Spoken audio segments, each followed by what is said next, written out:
आदमी अपने अहम में जीता है। एक छोटा बच्चा है तो उसका अपना अहंकार है।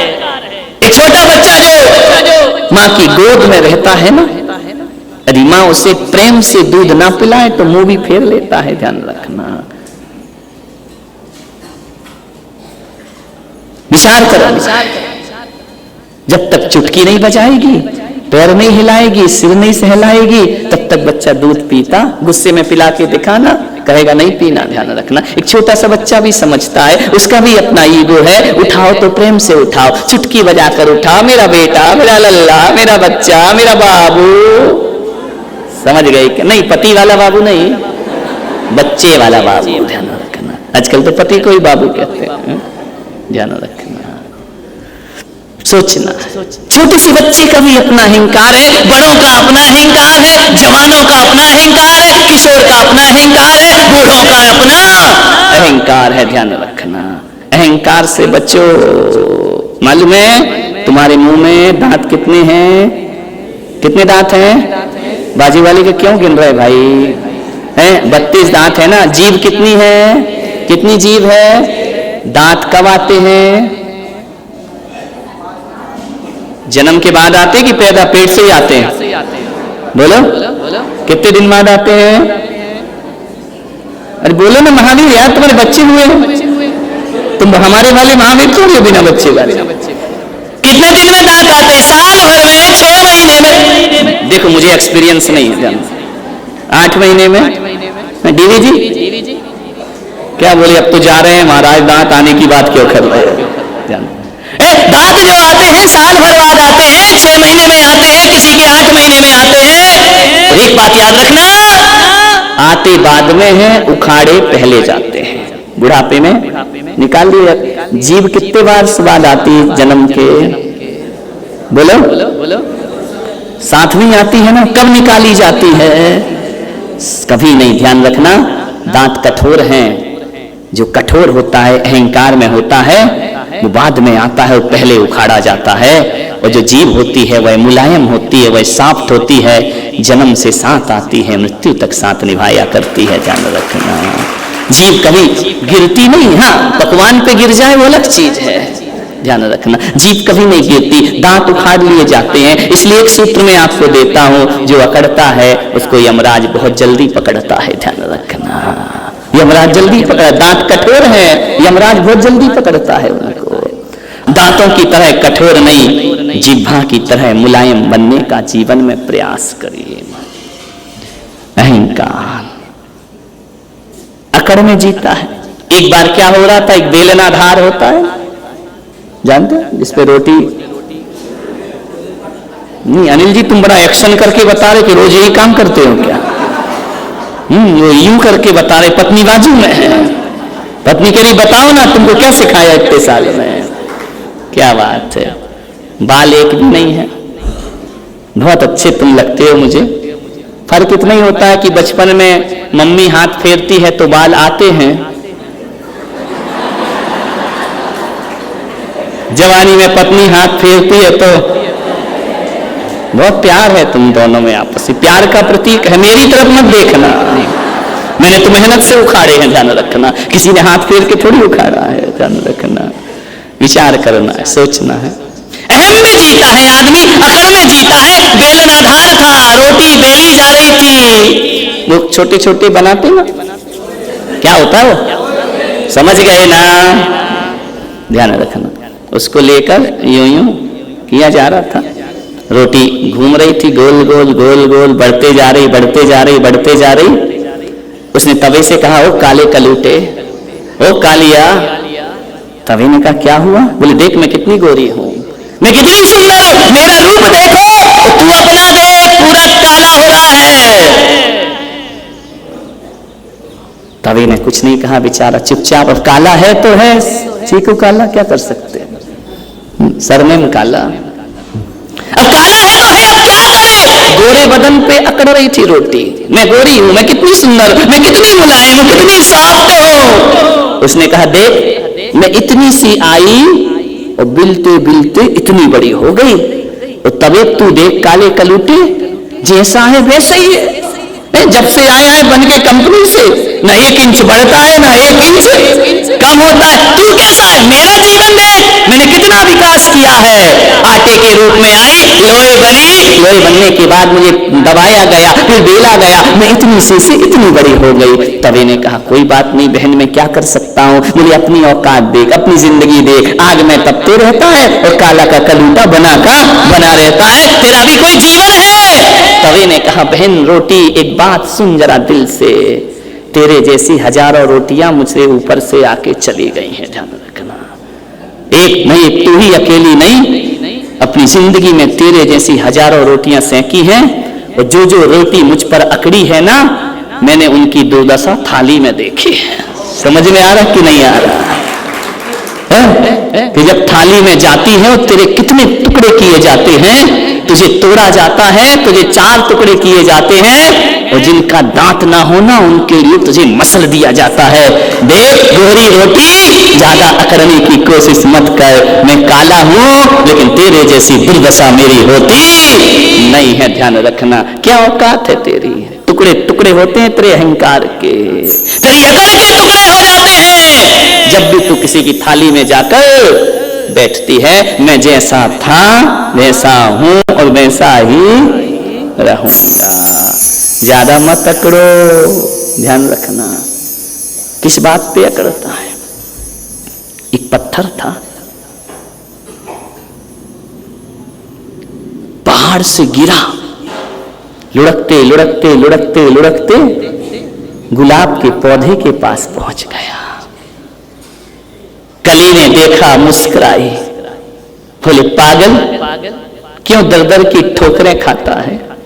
जो आता है वो तुझे लात मारता है, पैर के जूते की नोक से तुझे नीचे लुढ़का दिया करता है, ये तेरी जिंदगी है। पत्थर कुछ ना बोला, कली अकड़ रही थी, इठला रही थी अपने सौंदर्य पर। एक आदमी वहां से निकला, उसने देखा पत्थर बहुत सुंदर है, किसी ने उस पर लात मारी, किसी ने जूतों की ठोकर मारी, देखा कि पत्थर सुंदर है, शिल्पी गया, उठाया, तराशा, भगवान बना दिया पत्थर को। पत्थर आकर मंदिर में विराजमान हुआ, प्रतिष्ठा हुई, और जब मंदिर का वह सड़क का पत्थर भगवान बन गया ना, तो उस कली जो आज फूल बन चुकी थी, एक पुजारी तोड़ता है और पत्थर की मूर्ति के चरणों में लाके रख देता है।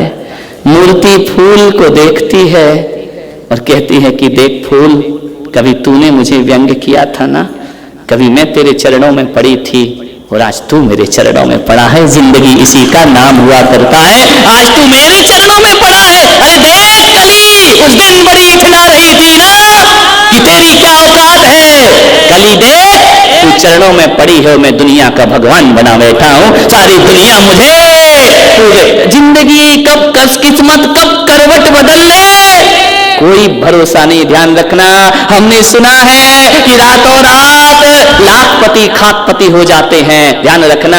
ज्यादा दौलत पे मत अकड़ो, जो महलों में रहते हैं वो सड़क पर आ जाया करते हैं। और मेरे महावीर कहते हैं दौलतवान बनो या ना बनो, धनवान बनो या ना बनो, आदमी को गुणवान बनना चाहिए, आदमी को विद्वान बनना चाहिए। ध्यान रखिए, धन सदा रहे, एक लक्ष्मी एक सरस्वती, ध्यान रखना।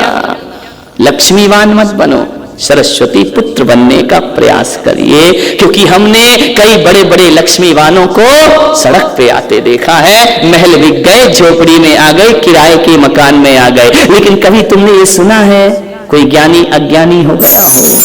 धनवान निर्धन हो सकता है, लेकिन ज्ञानी कभी अज्ञानी नहीं हुआ करता है। इसलिए आपसे मेरा निवेदन है, कभी ख्याल करना, लक्ष्मी के चित्र देखना, लक्ष्मी की फोटो देखना, लक्ष्मी हमेशा खड़ी है। सरस्वती की फोटो देखना, सरस्वती हमेशा बैठी है, उसकी खड़ी मूर्ति नहीं मिला करती है। मैंने सोचा ये खड़ी क्यों है और ये बैठी क्यों है, पता चला सरस्वती कहती, लक्ष्मी कहती, देखो मेरे पास ज्यादा टाइम नहीं है, बैठने का टाइम नहीं है, आज तुम्हारे पास हूं, कल किसी और के घर चली जाऊंगी। मैं स्वभाव से चंचला हूं, मैं स्थायी नहीं रहा करती हूं, और मुझे बिठाने की कोशिश मत करना, मैं आऊंगी और देखते ही देखते चली जाऊंगी। कितने चले गए ध्यान रखना, कितनों की जमीन जायदादें बिक गई मेरे भाई। ये लक्ष्मी का भरोसा है। और सरस्वती कहती एक बात ध्यान रखो, एक तो मैं जल्दी आती नहीं हूं, और आ गई तो फिर उठ करके कभी जाती नहीं हो। मैं आ गई तो आ गई, अब तुम्हें छोड़ करके कभी जाने वाली। कभी देखा महावीर स्वामी अज्ञानी हो गए हो, विवेकानंद अज्ञानी हो गए हो, राम अज्ञानी हो गए हो? हाँ, ये बात सुनी है कि धनवान राम वनवासी होते देखा है, लेकिन विद्वान राम को अज्ञान होते कभी नहीं। सरस्वती उपासना की पात्र नहीं, पूजा की पात्र है। आदमी सोचता है कि सारे लोग शोक सभा करेंगे, शांति की प्रार्थना करेंगे। किस नादानी में हो, जीवन तो अशांति में बीता है। जीते जी शांत नहीं हुआ, वो तुम्हारी प्रार्थनाओं से भी शांत होने वाला नहीं है। वो अशांति में ही जी रहा है, ध्यान रखना। वो अशांति में चला गया, ये भी एक फॉर्मेलिटी है। ध्यान, किसी को कुछ लेना देना थोड़ी है। शांत रहे चाहे मरे। अपने को तो आज तीसरा है, 2 बजे दुकान जाना है। ध्यान रखना, थोड़ा जल्दी कर लेते तो अच्छा था। बोले क्यों बोलते, आज मार्केट है ना, थोड़ा तेरे की शांति तुम्हारी। मैंने सोचा कि यार ये आदमी को मरने के बाद शांति की प्रार्थना क्यों करता है। हिंदुस्तान कोई मूर्ख देश तो है नहीं, बुद्धिजीवी देश है। ये मरने के बाद शांति की प्रार्थना क्यों करता है? क्योंकि आदमी ये सोचता है कि नादान जिंदगी भर शांत नहीं हुआ, अब शांत क्या होगा। अब भगवान इसको थोड़ी सी शांति प्रदान कर दे। मान्यवर, तुम्हें मालूम है ना वो एक बात, एक सेठ का चातुर्मास हो रहा था किसी शहर में। सेठानी रोज मंदिर जाती, सेठ नहीं जाता। सेठानी ने कहा चला कर। सेठानी को उसकी शांति से कुछ लेना देना नहीं था। वो सबके सेठ जाते थे, मेरा नहीं जाता, ये तकलीफ थी। उससे कुछ लेना देना नहीं था कि तुझे धर्मात्मा बनना है नहीं बनना है, तू जाने तेरा काम जाने। परेशानी ये है कि पड़ोसी का जाता और मेरा नहीं जाता, तो मुझे समाज में थोड़ा नीचा देखना पड़ता है। उसे अपनी शांति चाहिए थी, उससे तो कुछ लेना ही देना नहीं था। रोज झगड़ा करती, चल प्रवचन में, चल प्रवचन में, चल वो कहे तू जा, मुझे नहीं जाना। तुझे धर्म करना, मुझे काहे को घसीटती है। बोली नहीं नहीं चलना प्रवचन में। बोले मैं तो जाऊंगा ही नहीं, चाहे कुछ हो जाए। उसने जाके संत से कहा कि सब आते हैं, मेरा पति नहीं आता है। तो बोली समस्या तेरी क्या है? बोले यही है कि सब आते हैं। समस्या देखो, ये तुम्हारी मित्र है, ये पत्नी कह रही हमें पति की कोई समस्या नहीं, वो सबके आते हैं, ये तकलीफ है। पड़ोसी का सुख मेरी सबसे बड़ी तकलीफ है, मेरा दुख मेरी कोई तकलीफ नहीं है। वो नहीं आए, मुझे मालूम उसके लक्षण खराब है, वो नहीं सुधरेगा, लेकिन लोकचार में तो आ जाए, लोकाचार में तो आ जाए, देखा देखी में तो आ जाए। सारे लोग मुझे ऐसे देखते हैं कि जैसे मैं किसी अजय की पत्नी हूँ, मेरा पति मंदिर नहीं आता है। सारे लोगों की निगाहें मुझ पर ऐसा है कि जैसे मैं मंदोदरी और वो रावण। उस रावण को महाराज थोड़ा राम बना दो, भीतर का तो नहीं बनेगा, मुझे पक्का विश्वास है, बाहर का ही बना दो थोड़ा सा। संत ने कहा मैं क्या कर सकता हूं? बोले आप कुछ संबोधो उसको। संत ने कहा जब वो आएगा नहीं तो मैं किसे संबोधन करूंगा? कुछ भी करो महाराज, आप तो महाराज हैं। अब ये और बहुत बड़ी सजा है महाराज बनना। अब तुम जानो आप तो महाराज हो। अरे महाराज हैं तो क्या हो गया भाई, है तो हम भी एक इंसान। नहीं आप कर सकते हो। ऐसी मीठी मीठी चुनौतियां आती हैं तुम्हारी, नहीं आप तो सब कर सकते। संत ने कहा भाई बहुत पीछे पड़ी है, उधर पति का माथा खाती है, इधर मेरा माथा खाती है, चलो। संत ने कहा तेरे घर का एड्रेस दे गई, फलानी जगह दुकान है, कहाँ मिलेगा? दुकान के अलावा वो कहाँ मिलेगा? उसके पास समय होता तो यहाँ नहीं आता क्या? संत ने कहा ठीक है मैं चलता हूँ। जैसे ही संत गया दुकान पे, हक्का बक्का रह गया, पसीने छूट गए। बोले महाराज तुम यहाँ कहाँ आ गए? अरे संत ने कहा बेटा तू नहीं आ सकता, तू बहुत बिजी है, तेरी पत्नी ने बताया है। अरे बोले कमबख्त ये करने गई थी क्या मंदिर में? तूने कहा कोई रिपोर्ट देकर, तू यहाँ की पुलिस वाली है जो सारी रिपोर्ट महाराज को दे रही है वहां जा करके। बोले कि उसने कहा है कि भाई तेरे पास टाइम नहीं है। तो मैंने कहा कि चलो मैं तो फ्री बैठा हूँ, महाराज को क्या काम है? तो मैंने कहा चलो तू दुकान भी चलाना और मैं तुझे धर्म का उपदेश भी दूंगा। उसने कहा सत्यानाश हो तुम्हारा। बोले तुम यहाँ धर्म का उपदेश दोगे तो मैं 2 के 4 कैसे करूंगा? बेईमानी कैसे करूंगा? ये ग्राहक भग जाएंगे। तुम यहाँ बैठ के ये बोलोगे कि झूठ नहीं बोलना चाहिए, तुम यहाँ बैठ के बोलोगे ईमानदारी से दो, बेईमानी मत करो। और ये ग्राहक ने सुन लिया तो मेरी तो दुकान बंद हो जाएगी। उसने कहा महाराज एक काम करो। बोले क्या? बोले तुम मंदिर पहुंचो, मैं आऊंगा, तुम जाओ यहाँ अभी जाओ, मेरा धंधा चौपट मत करो, तुम्हारे हाथ जोड़ता हूं। संत ने कहा मैं जाऊं? बोले हाँ। तो बोले तू कब आएगा? बोले अभी तो नहीं आऊंगा, गणेश जी रखे हुए हैं, किराना धड़ल्ले से चल रहा है। जैनों के पर्यूषण चल रहे हैं और अजित भर भर के किराना ला रहा है, काजू किशमिश बादाम। अभी तो मैं नहीं आ सकता हूँ, बहुत मेरा धंधा चल रहा है। तो संत ने कहा फिर मैं कब आऊँ? अब संत ने कहा यार साधु ने कैसा करो, दिवाली बाद आ जाना, मालूम है दिवाली बाद भगे जाएंगे, चौमासा खत्म हो जाएगा। बोले दिवाली बाद आना। संत ने कहा ठीक है। दिवाली हुई, चातुर्मास समाप्त हुआ, संत पहुंच गए। बोले चलो बिहार को है ये, थोड़ा उधर से मोड़ लेते हैं जुलूस। जैसे गए, ओ सेठ, बोले क्या फिर आ गए तुम? बोले सत्संग थोड़ा सा कर ले, 5-10 मिनट में जा रहा हूँ, फिर कहाँ मिलूंगा। अरे तुम जाओ तो यार, दिवाली के पटाखे बिक रहे हैं, तुम्हें अपनी उसकी पड़ी है सत्संग की। मेरी बीवी को सुना दो ना यार, 4 महीने उसका माथा खाया। तुम्हारे हाथ जोड़ाओ संत जी, जाओ जाओ जाओ, अंतिम विदाई। नहीं, संत ने कहा देखो आज तू पटाखे बेच रहा है, अब कब आऊं? बोले तुम्हारा तो बिहार है ना। बोले नहीं, हम तो रमता जोगी, हमारा काय का बिहार, हम तो घूम घाम के फिर आ जाएंगे, हमको क्या है, 8 साल से तो जिनसरनम के आसपास रह रहे हैं, क्या करें, हम घूम घाम के फिर यहीं आ जाते हैं। संत ने कहा बुरे फंसे सत्यानाश इस बीवी का। तो संत ने टालना था। बोले एक काम करो संत जी, अगले साल आना। संत ने कहा ठीक है, 1 साल वेट कर लूंगा, हमें कौन सा जल्दी ऊपर जाना है, और तुम्हें भी अभी नहीं जाना है, आराम से तुमको सत्संग। 1 साल बाद सेठ के लड़के की बारात चढ़ रही है, सेठ घोड़ी पर बैठ रहा, संत आधम के। बोले रुक सेठ रुका। बोले क्या? बोले बारात बाद में प्रवचन सुन। उसने कहा सेठ जी ये बताओ संत जी, तुम हाथ धो के हमारे ही पीछे क्यों पड़े हो? मनीष के यहाँ चले जाओ, उसकी लड़की की शादी हो गई, वो फ्री है, अभी बच्चा छोटा है, तुम हमारे पीछे क्यों पड़े हो कि नहीं तुम कोई सुना? अरे और देख लो कोई से। अरे संत ने कहा नहीं, हम तो देखो, हम तो ऐसे ही अक्खड़ पक्कड़ हैं, हम यदि ठान लें कि उद्धार करना है तब करके ही रहेंगे तुम्हारा उद्धार, चाहे तुम दुनिया में कहीं भी भागो, हम तो उद्धार जरूर करेंगे तुम्हारा। उसने कहा क्या करूं यार, बड़ी आफत है। संत ने कहा सेठ जी एक काम करो, इस बारात रात लग जान दो, रंग में भंग मत करो। अभी तुम मेरे लड़के से कहोगे क्यों बर्बाद होने जा रहा है, अभी भी समझ जा, उसकी मंगनी मत तोड़वाओ, शादी मत तोड़वाओ, ऐसा करो ये प्रवचन 5 साल बाद। संत ने कहा ठीक है कोई बात, 5 साल बाद। उसने सोचा यार कि अब पंच कल्याणक होगा तो 5 साल बाद तो महाराज इस महाराष्ट्र से लंबे निकल जाएंगे कहीं और, यही थोड़ी रहेंगे हमेशा को, तब तक ये निकल लेंगे, अपना धंधा चलेगा। 5 साल बाद संत आ गए लौट करके, क्योंकि मस्तकाभिषेक करना था, पंचवर्षीय होगा कि नहीं होगा, है ना। आ गए संत तो लौट लाट के। बोले ओ सेठ, अरे बोले सत्यानाश तुम्हारा, फिर आ गए तुम, फिर अरे नहीं करना सत्संग। बोले नहीं, हम तो तेरा उद्धार करके ही रहेंगे बागचंद जी, करके ही रहेंगे उद्धार, चाहे कुछ हो जाए। जैसे जैसे टाला, बोले 6 महीने की मोहलत और दो। साधु ने कहा ठीक 6 महीने कोई बात नहीं। 6 महीने बाद संत पहुंचे तो सेठ के दरवाजे पर कुछ गोबर के कंडे जल रहे थे, मोहल्ले के लोग खड़े हुए थे, कुछ मातम मना रही थी, छाती पीट रही थी। संत पहुंच गए, बोले सेठा जी सत्संग। अरे बोले काहे का सत्संग, गया सेठ तो। बोले चला गया क्या? बोले गया, मर गया। अरे बोले मर गया? बोले हाँ। अरे महाराज गए, वो नहीं सुधरे जिंदगी में। अरे संत ने कहा बड़ा धोखा दिया सेठ ने मुझे। बोले कब चला गया? बोले अभी रास्ते में है। अरे संत ने कहा चलो उठाओ टीम, भागे मरघट की तरफ।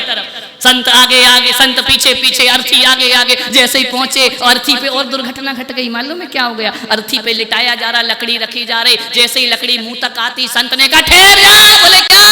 बोले ठहर जाओ मूर्खो, मुझे इसे सत्संग कराना है।